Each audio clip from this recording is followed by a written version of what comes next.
Hello, professor. This is my third video. It's the quantitative reasoning and written communications video essay.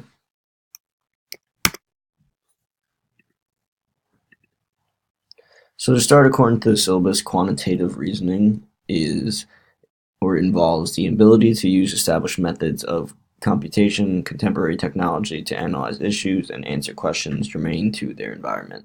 At the completion of the general education curriculum, students should be able to one, model relevant information into a mathematical representation, use logic and calculations to solve problems, use quantitative information to support an argument or make an inference, analyze quantitative data to make judgments and draw conclusions, use computing technology to solve problems efficiently and effectively. Then we have written communications. Written communications, according to the syllabus, involves the ability to express ideas clearly and effectively through writing. At the completion of the general education curriculum, students should be able to write appropriately to context, audience, and purpose, use appropriate content to illustrate comprehension of a subject, execute appropriate conventions particular to a specific discipline and/or writing task, use relevant sources to develop ideas that are appropriate for the discipline and genre of the writing, communicate meaning to readers with clarity and fluency. So the assignment I wanted to discuss that I believe showed not only quantitative reasoning but also written communications was a project I was assigned to write about the U.S. debt according to different presidents.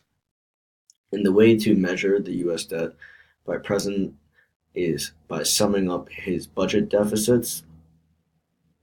And the president himself is responsible for the budget, so it really shows um, it's something that's really just on their plate. So, deficit by president reveals how much deficit was in each budget. I know it may sound the same, but deficit and debt are not the same. Deficit is pretty much how much of the budget was not met. So they sound similar, but they're different terms, really.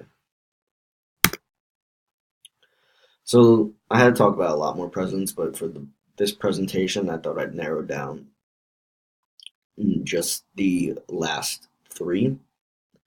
So when you add up all the over the four terms for George W. Bush, his deficits according to the budget, he added 5.849 trillion, a 101% increase from the 5.8 trillion debt at the end of President Bill Clinton's last budget, according to the fiscal year 2001. And if we look at our previous president, President Barack Obama added 8.58 trillion, a 74% increase from the 11.6 trillion debt at the end of President Bush's last fiscal year, 2009. But it also should be noted that Congress, during President Obama's during his terms, Congress passed the Economic Stimulus Act, which spent 253 billion in 2009. This rare occurrence should be added to President Obama's contribution to the debt as well. And finally, we have our current president. At the end of his first term, President Trump plans to add 5.8 trillion to the debt. That's a 30% increase from the 20.2 trillion debt at the end of President Obama's last budget for the fiscal year 2017. If he remains in office for a second term, estimations and shows he plans to add 9.1 trillion, which is ironic because President Trump had promised to eliminate debt during his campaign. So do with that what you will.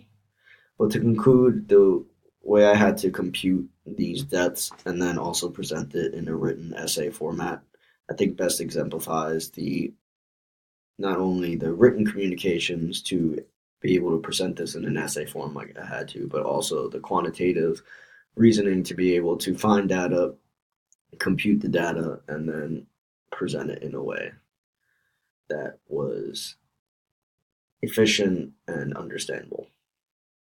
So that's my third video essay on quantitative reasoning and written communications. Thank you.